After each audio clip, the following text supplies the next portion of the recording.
Bonsoir, peuple de Dieu. Que le Seigneur vous bénisse partout où vous vous trouvez. C'est un privilège, c'est une joie de me retrouver encore devant vous pour la continuité des résumés des livres bibliques. Cet après-midi, nous avons partagé sur Esther, sur Job. Donc, le livre qui suit Job, c'est le livre des Psaumes. C'est le livre des Psaumes. Donc, c'est ce livre-là, en fait, dont nous allons faire le résumé. Et il faut savoir que le livre des Psaumes, c'est le livre le plus long de la Bible, puisqu'il comporte 150 chapitres. Et c'est aussi dans ce livre, voyez-vous, que se trouve le chapitre le plus long, qui se trouve au chapitre 119. Donc, c'est le chapitre 119, le chapitre le plus long de la Bible. Mais, ce n'est pas non plus le livre qui prend plus de temps à lire. Voilà. Le livre qui prend plus de temps à lire, c'est plus en fait le livre d'Ésaïe et de Genèse. Voilà.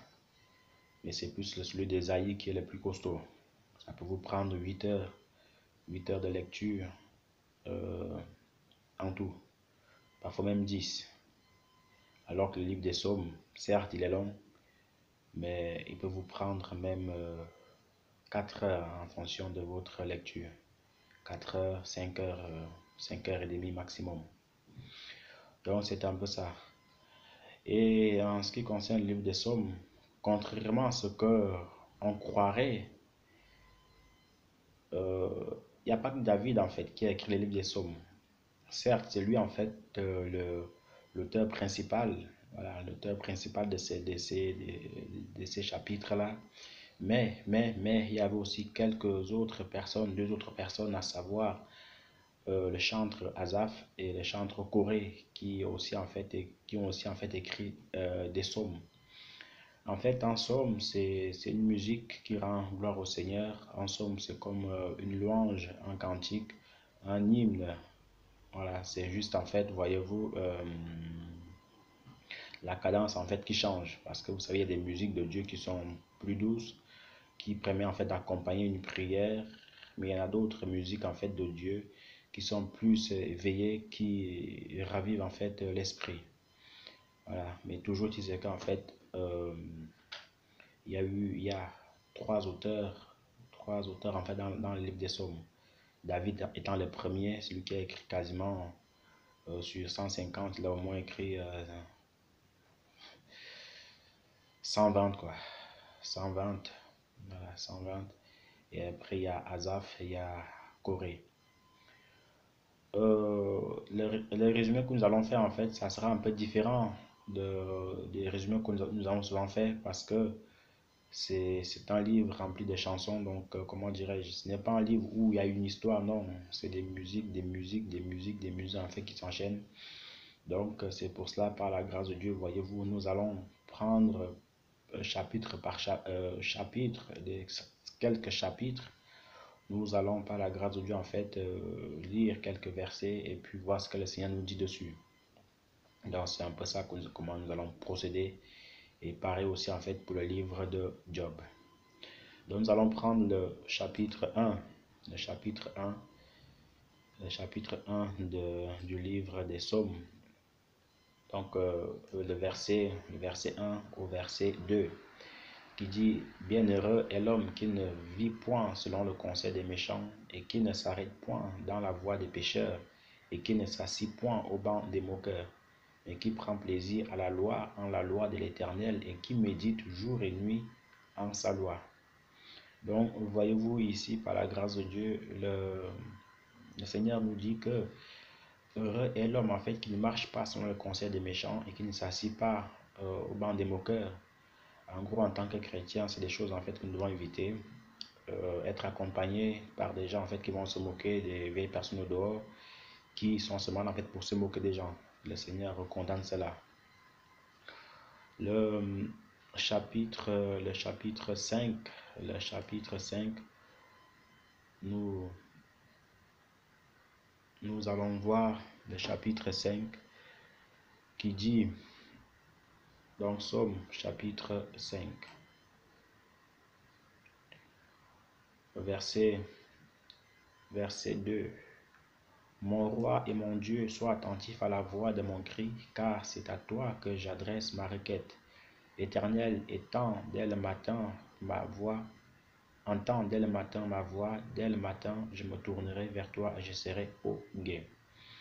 Ici, le roi David intercède auprès du Seigneur qu'il le supplie en fait d'entendre sa voix tous les jours, parce que voyez-vous, frères et sœurs, c'est très important quand nous prions et que le Seigneur est là en fait pour nous entendre. Le chapitre 22, le verset 18 qui nous intéresse. Chapitre 22, le verset 18 qui dit: Je compterai tous mes os un par un, ils me contemplent et ils me regardent. Ils partagent entre eux mes vêtements et jettent le sort sur ma robe. En tant que lecteur de la Bible, voyez-vous, c'est un chapitre un verset qui devrait nous rappeler beaucoup de choses. Souvenez-vous de ce qui s'est passé avec le Seigneur Jésus-Christ quand on l'a arrêté. La Bible dit en fait qu'ils ont partagé, ils ont tiré au sort en fait tout ce qu'il devait avoir, son vêtement. Donc en gros ils l'ont tiré au sort et ils se moquaient de lui. Donc ici, par prophétie, ouais, parce qu'il était aussi prophète, hein, parce que David remplissait plusieurs fonctions. Il était prophète de Dieu, il était roi en Israël et il était aussi il était prophète, il était roi et puis il était aussi chantre. Donc comme quoi le Seigneur fait ce qu'il veut, il peut nous donner en fait toutes ces fonctions-là, tout simplement. En continuant, on va lire le psaume 33. Le psaume 33.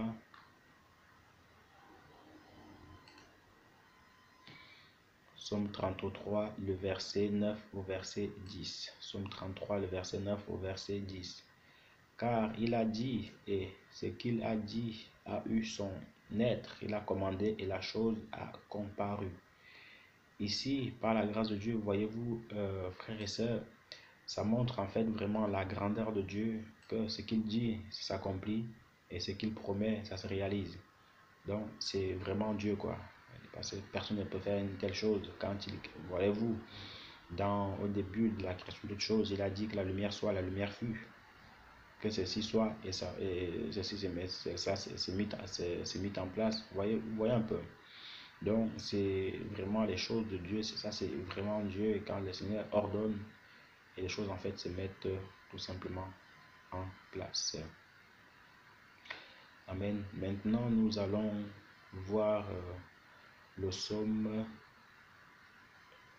34. Le psaume 34. Psaume 34, le verset 8. L'ange de l'Éternel campe autour de tous ceux qui le craignent et il les arrache au danger. On va descendre le verset 14 au verset 15. Verset 14, verset 15. Préserve ta langue du mal et tes lèvres des paroles trompeuses. Éloigne-toi du mal et fais le bien. Recherche et poursuis la paix.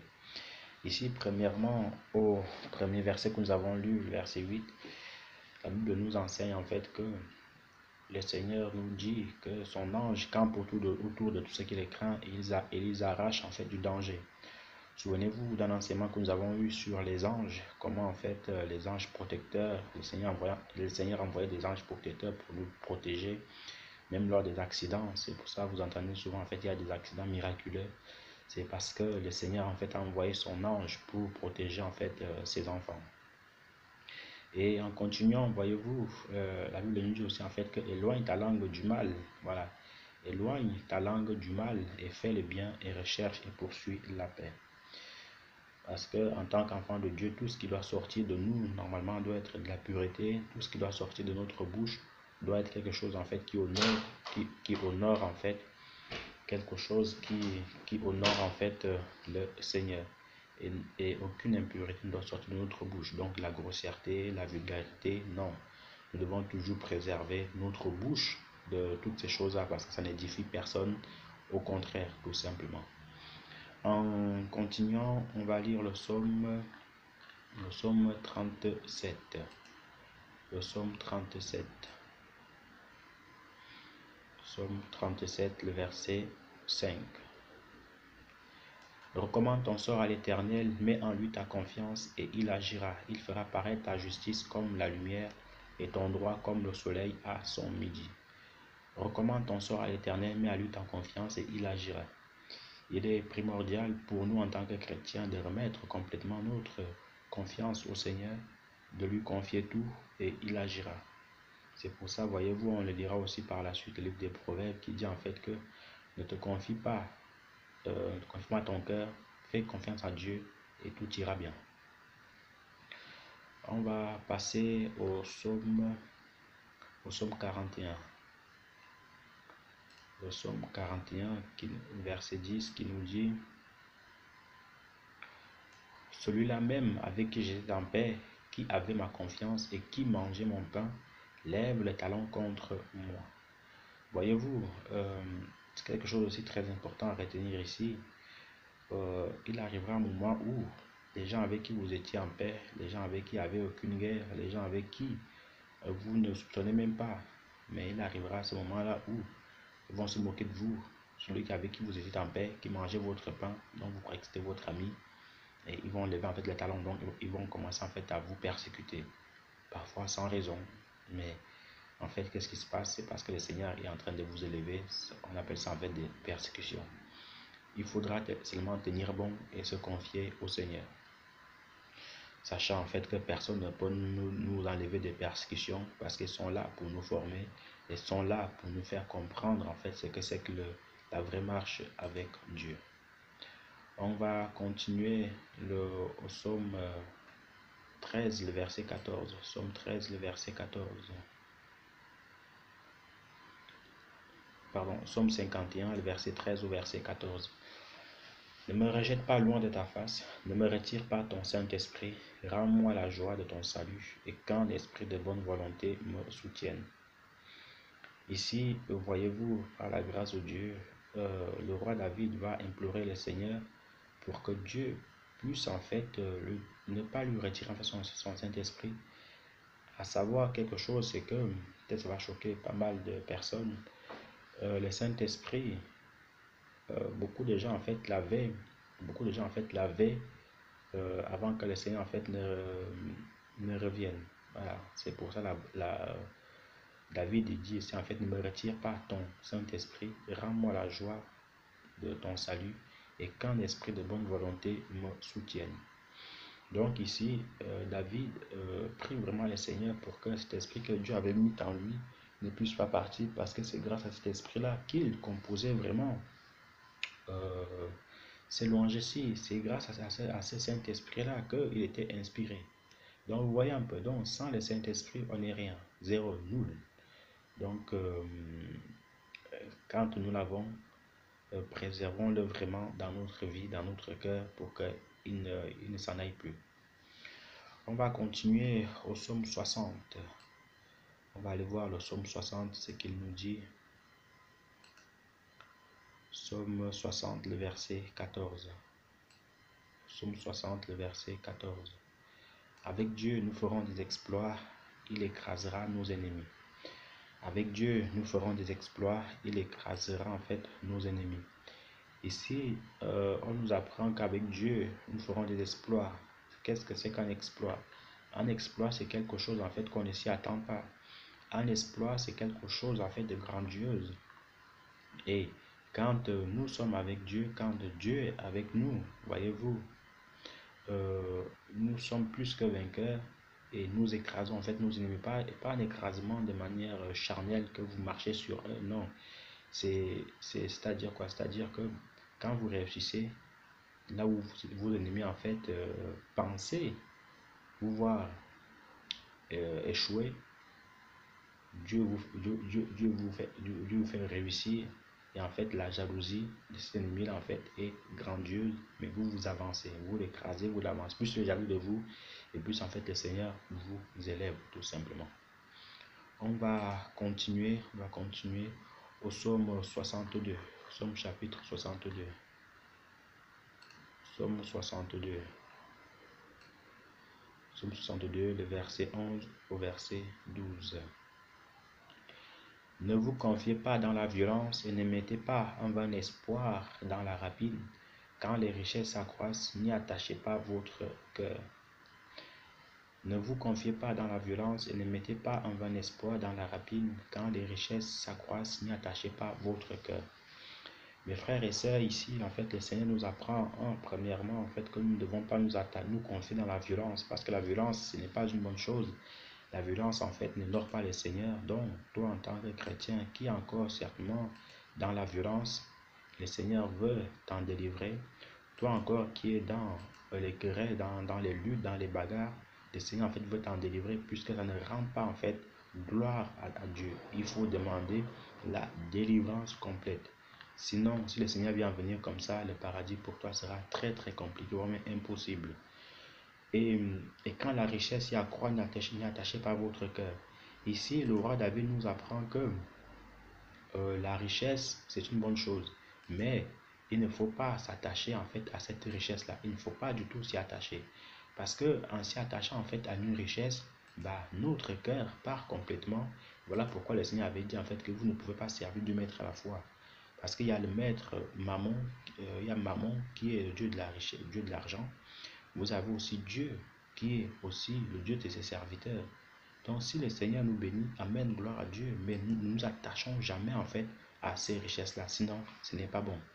Et c'est pour ça, voyez-vous, ici, la Bible dit en fait qu'on ne doit pas s'attacher en fait à la richesse.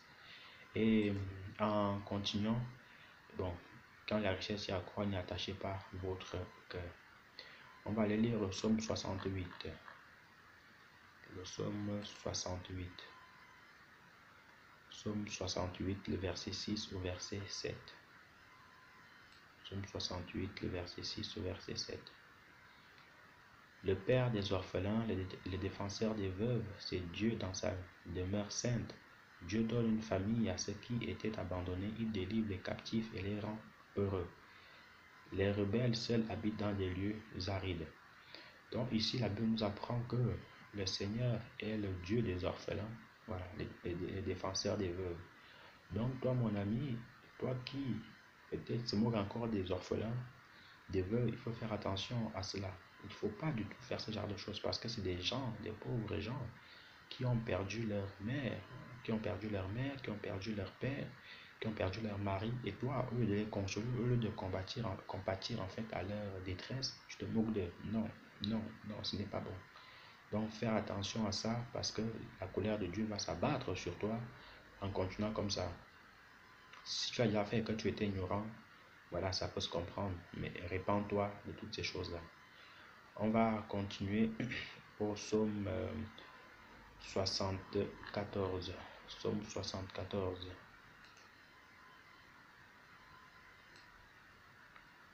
Psaume 74, le verset 17 au verset 18. Tu as fixé toutes les limites de la terre, tu as établi l'été et l'hiver.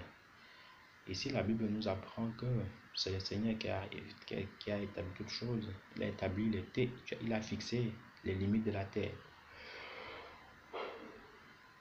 Excusez-moi.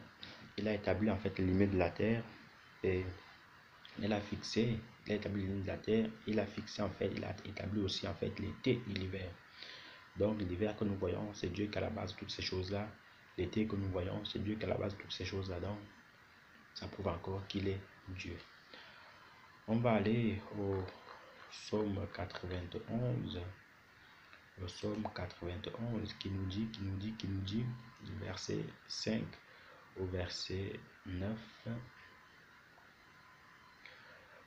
Tu ne craindras ni les terreurs de la nuit, ni la flèche qui vole le jour, ni la peste qui marche dans les ténèbres, ni la contagion qui frappe en plein midi. Que 1000 tombent à ton côté et 10 000 à ta droite, tu ne seras pas atteint. De tes yeux seulement tu regarderas et tu verras la rétribution des méchants. Car tu es mon refuge, ô Éternel, tu fais du Très-Haut ta retraite. Frères et sœurs, ici, voyez-vous, le Seigneur dit que tu ne craindras ni les terreurs de la nuit, ni la flèche qui vole de jour. En gros, le Seigneur nous met en sécurité. Que en les craignant, en les craignant la crainte de Dieu, il nous met en sécurité et on n'aura rien à craindre. Et comme la Bible dit encore que toute arme forgée contre toi sera sans effet. Et toute langue qui se ligne en juste contre toi sera démolie, tout simplement. Donc, une fois que nous faisons confiance en Dieu, le Seigneur s'occupe de tout. Voyez un peu la bonne nouvelle. En poursuivant dans le psaume 93, le verset 9 au verset... Psaume 93. Voilà, on va sauter, on va pas les lire. On va aller plutôt dans le psaume 105. On va lire le psaume 105, le verset 15 au verset... Psaume 105, le verset 15 au verset 16. Ne touchez pas à mes oins et ne faites pas de mal à mes prophètes. Ici, frères et sœurs, voyez-vous, ici c'est un verset très important. Ne touchez pas à mes oins et ne faites pas de mal à mes prophètes. C'est un verset qui est à la fois très très puissant et un verset aussi à la fois que beaucoup en fait que nous avons déformé, on l'utilise à tort et à travers. Un oint de Dieu, c'est quelqu'un en fait qui craint le Seigneur. C'est quelqu'un en fait que le Seigneur a complètement établi. C'est quelqu'un en fait qui s'efforce à marcher devant le Seigneur. Et quand le Seigneur dit en fait que ne touchez pas à mes oins, ne faites pas de mal à mes prophètes, il s'agit en fait de ses serviteurs à lui, pas de ces faux là. Donc on va d'abord commencer par les faux. Donc ma soeur, si tu vois, ou mon frère, si tu vois un faux serviteur de Dieu, tu as le droit de le dénoncer, tu as le droit de porter jugement par rapport à ce qu'il dit. Parce que si tu restes comme ça et tu entends des faussetés, tu ne dis rien, là, c'est pas bon. Donc, tu as le droit de les dénoncer, mais en les dénonçant, rassure-toi que toi, tu es dans la crainte de Dieu. Parce qu'il y a des sorciers là-dedans, tu dénonces un sorcier et que tu n'es pas dans la crainte de Dieu, il risque de te gifler, tu vas te retenir comme une crêpe. Donc, rassure-toi, toi-même que tu es dans la crainte de Dieu, mais tout ira bien. Maintenant, ou aussi, tu peux aussi ne pas les dénoncer, continuer ta route. Maintenant, c'est toi qui vois, mais toujours tu sais qu'avant de faire que ce soit, rassure-toi que Dieu est avec toi. Comme il y a beaucoup de personnes en fait qui sont allées combattre contre les sorciers, ils n'avaient aucune crainte de Dieu, ben, ils sont morts dans ce combat. Parce qu'ils se disaient que je vais aller au nom de Dieu, alors que c'était le premier champion en impudicité, champion en adultère. Le Seigneur a toujours du mal en fait à protéger ceux-là qui se disent enfants de Dieu, mais qui vivent en fait une vie contraire à celle de l'enfant de Dieu, même parfois pire que les païens. Maintenant, de l'autre côté, ne commets pas l'erreur vraiment sans conseil. Je ne commets jamais l'erreur de porter ta bouche contre un prophète, un véritable homme de Dieu. Ne fais jamais cette erreur-là. Pourquoi? Parce que le Seigneur va se venger, le Seigneur va te corriger correctement. Souvenez-vous de ce qui s'était passé avec le prophète Élie, quand il était, non c'était Élisée, quand il montait la montagne. Et puis en fait la Bible dit qu'il y a eu des jeunes garçons qui ont commencé à se moquer de lui. Monte chauve, monte chauve, monte chauve, parce qu'Élisée était chauve. Et la Bible dit en fait que 40 ours sont sortis de nulle part, ont dévoré ces enfants-là. Voilà, ils ont dévoré les 40 enfants là. Donc, ça veut dire quoi? Ça veut dire que toi, en tant qu'enfant de Dieu, il faut que tu reconnaisses ta place. La vision que le Seigneur en fait me faisait comprendre, les choses que le Seigneur me faisait comprendre, c'est que dans la maison de Dieu, en fait, c'est comme une famille. Dans la famille, il y a ce qu'on appelle les grands frères, les grandes sœurs, les petits frères, les petites sœurs. Si dans ta famille charnelle, tu vois, tu oses élever la voix contre ton grand frère ou tu lui manques de respect, qu'est-ce que ton père va faire? Il va te gifler, il va te taper. Pourquoi? Parce que tu as manqué de respect en fait à ton grand frère. Et c'est pareil en fait dans la maison de Dieu. Si toi, en tant que simple converti, en tant que nouveau converti, ou converti en fait, voilà, tu veux juste être converti, craindre le Seigneur, c'est bien. Mais si tu oses élever le ton, tu oses en fait parler mal du grand frère, donc celui qui s'efforce à marcher dans les voies de Dieu, celui qui s'efforce à craindre Dieu, à passer dans des jeûnes à sec, dans des jeûnes de souffrance. Toi, tu oses élever ta voix contre lui, alors le Seigneur va te gifler, le Seigneur va te punir, comme un père charnel en fait punit sa fille ou son fils. Donc comprenez-les juste comme ça. Maintenant, comment reconnaître un vrai homme de Dieu? Ça aussi c'est un autre thème, mais le Seigneur vous guidera et en fonction de ce que vous écoutez de cet homme-là, Dieu vous dira s'il est de lui ou pas. Parfois, il peut vous dire que attends, il y a encore des détails que tu dois encore savoir de lui, mais ne juge pas tout de suite. Donc, voilà un peu.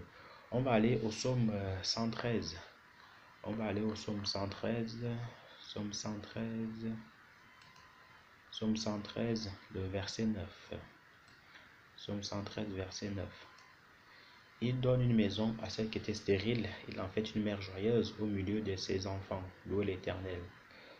Souvenez-vous aussi de ce qui s'était passé. La Bible dit dans le livre d'Élisabeth qui était stérile, la mère de Jean-Baptiste, dans Luc 1, le verset 37 en fait. La Bible dit en fait qu'il donne une famille à celle qui était stérile. Il en fait une mère joyeuse au milieu de ses enfants. Donc ici le Seigneur, la Bible dit en fait, il donne une maison à celle qui était stérile, il en fait une mère joyeuse au milieu de ses enfants. Non, je m'excuse. Je me suis trompé de verset, regardez.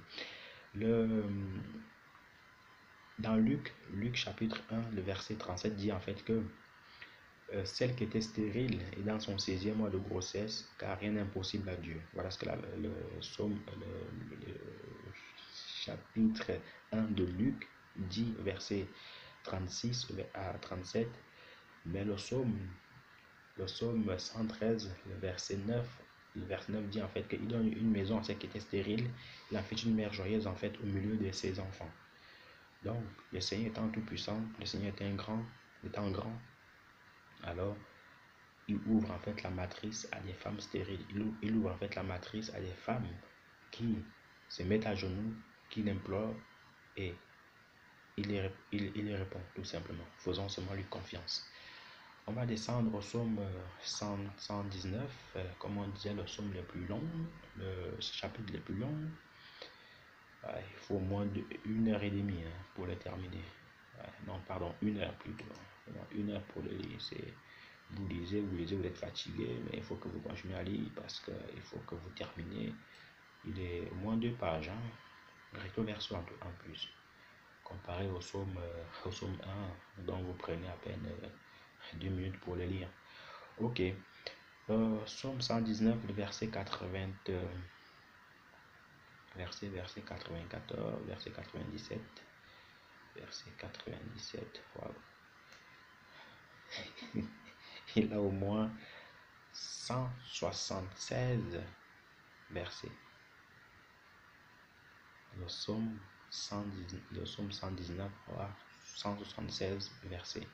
Donc on va s'intéresser en fait au psaume 97. Ok, que nous dit le psaume 97. Combien j'aime ta loi, elle est tout le jour l'objet de ma méditation. Ici, David va dire au Seigneur combien il aime sa loi, parce que c'est l'objet en fait de sa méditation. C'est-à-dire quoi? C'est-à-dire que David éprouve du plaisir à méditer la parole de Dieu. David éprouve du plaisir à faire la lecture biblique. Il éprouvait du plaisir en fait à faire la lecture de la Torah. C'est pour ça, en fait, voyez-vous, il avait dit à Josué que la Bible ne devait pas s'éloigner de sa face. Il y a aussi le psaume 105 qu'on va aller lire. Non, on va lire le chapitre, le psaume, le verset 105. Ta parole est une lampe à mes pieds et une lumière sur mon sentier. Donc, voyez-vous, quand nous méditons en fait la parole de Dieu de manière comme il faut, alors cette parole en fait devient la lumière et nous marchons correctement aux yeux du monde. Le psaume 127. Psaume 127.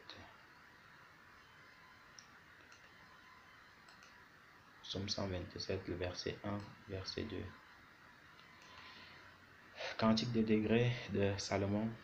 Ah, une fois de plus, on voit aussi un autre, comme quoi j'avais oublié un, Salomon qui se rajoute aussi comme auteur, comme écrivain aussi des psaumes, Cantique des degrés de Salomon, qui dit, si l'Éternel ne bâtit la maison, ceux qui la bâtissent travaillent en vain. Si l'Éternel ne garde la ville, celui qui la garde veille en vain. C'est-à-dire quoi? C'est quelque chose de très important ici, frères et sœurs, qu'il faut retenir. C'est qu'en voulant faire quelque chose, confions-nous toujours au Seigneur. Parce que celui qui veut faire les choses de lui-même, bon, c'est possible, les païens en font. Mais tant que le Seigneur n'est pas dans un projet, le projet là en fait aura du mal à réussir. Tant que le Seigneur n'est pas dans une affaire, cette affaire-là aura du mal à aboutir en fait à de bonnes fins. Ça peut réussir, ça peut commencer bien, hein, il n'y a pas de souci. Mais c'est la finalité en fait qui risque d'être mauvaise. Pardon, c'est la finalité en fait qui risque d'être mauvaise. Et c'est pour ça, tout ce que vous ferez, tout ce qu'on fait en tant qu'enfant de Dieu, le Seigneur doit être en fait la base, le fondement. Et voyez-vous, quand dans une maison, il y a une bonne fondation, quand dans une maison, il y a de bonnes bases, alors tout va bien, très très bien par sa grâce. Donc ça, c'est le psaume 117, 127. On va lire le psaume 139. 139, le verset 14. Non, le verset 24. Imaginez le verset 24. Regarde si je suis sur une mauvaise voie et conduis-moi sur la voie de l'éternité. Ici, David implore le Seigneur que si jamais il était dans une mauvaise voie, que le Seigneur en fait puisse le conduire en fait sur la bonne voie, la voie de l'éternité. Donc, on va aller à l'avant-dernier psaume. Donc, le psaume 146. Le psaume 146. Psaume 146, le verset 2 au verset 3. Je louerai l'Éternel tant que je vivrai, je célébrerai mon Dieu tant que j'existerai. Ne vous confiez pas aux grands, aux fils de l'homme, qui ne peuvent sauver. Leur souffle s'en va, ils rentrent dans la terre, et ce même jour, leurs descendants périssent. Amen. Donc ici, voyez-vous, la Bible dit en fait que nous ne devons pas à aucun cas en fait nous confier dans l'homme, dans les narines duquel en fait il y a un seul souffle, parce que l'homme c'est un humain, il peut nous mentir, il peut nous tromper, il peut nous dire du n'importe quoi, il peut nous dire oui aujourd'hui, demain nous dit non, il peut nous dire non aujourd'hui, il dit non, j'ai oublié. Non, c'est pour ça qu'il ne faut vraiment pas compter sur l'homme, mais compter sur Dieu seul, parce qu'on risque d'être déçu, voilà, déçu d'ailleurs. Combien vous-même n'avez jamais été déçu? Combien de fois avez-vous été déçu des hommes? Plusieurs fois, moi le premier. Donc, vous voyez un peu. Mais seulement se confier en Dieu et le Seigneur en fait ne pourra qu'en fait répondre à nos prières. On va lire le psaume 147, le verset 10. Psaume 147, le verset 10 au verset 11. Psaume 147, le verset 10 au verset 11.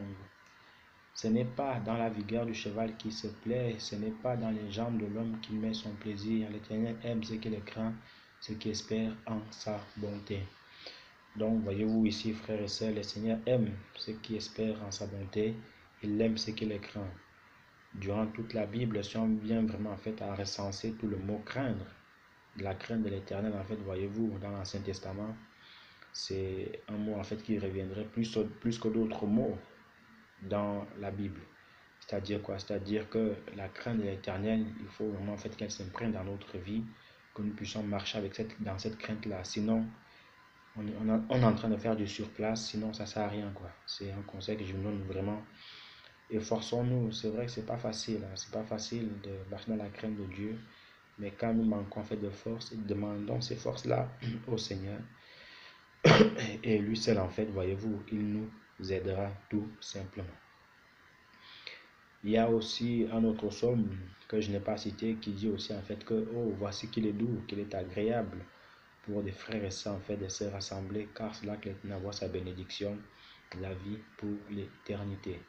C'est-à-dire quoi? C'est-à-dire que toi en tant que chrétien, toi en tant que chrétienne, tu es amené en fait à être avec d'autres chrétiens pour célébrer l'Éternel, pour le louer, pour le célébrer, pour le chanter. Parce que c'est là en fait que l'Éternel en fait envoie sa bénédiction en fait. Vous voyez un peu. Euh, Moi je me souviens quand je venais de nouveau, on m'a interdit d'aller à l'église pendant 3 ans. J'étais chez moi pendant 3 ans. Et le Seigneur en fait me formait pendant ces 3 années-là. Le Saint-Esprit m'enseignait, il me montrait beaucoup de choses par des prédications. Quasiment tout ce que j'ai appris de Dieu, c'était pendant ces 3 ans-là. Mais une fois que cette persécution en fait était passée, le Seigneur m'a dirigé vers des assemblées, auprès de d'autres frères et sœurs pour le célébrer, pour le louer. Donc, comprenez que euh, le Seigneur étant Dieu, il peut vous isoler pendant un certain temps, mais il faut aussi qu'après ce temps-là, que vous ayez le discernement pour aller auprès d'autres chrétiens, pour célébrer Dieu, pour le chanter. Et d'ailleurs, la Bible dit en fait que là où 2 ou 3 sont réunis à mon nom, je suis au milieu d'eux. Je pense que c'est dans Matthieu 18, 19 là-bas, que là où 2 ou 3 sont réunis à mon nom, je suis au milieu d'eux. Donc, quand 2 chrétiens en fait s'unissent pour célébrer le Seigneur, ça peut être dans une église des maisons, dans une église maison, même dans l'église de bâtiment, peu importe, du moment en fait où il y a 2 chrétiens, du moment aussi en fait où tu t'allies avec d'autres chrétiens, c'est en fait ce qui plaît au Seigneur. Donc, j'attire notre attention par rapport à cela, de peur que nous puissions tomber dans les pièges de l'ennemi, parce que vous savez aussi ce que le diable aime, c'est les brebis qui sont isolées. Voilà, c'est les brebis qui sont isolées. Souvenez-vous aussi en fait des garçons dans le monde en fait pour accoster, comme on dit, pour draguer une femme, une fille.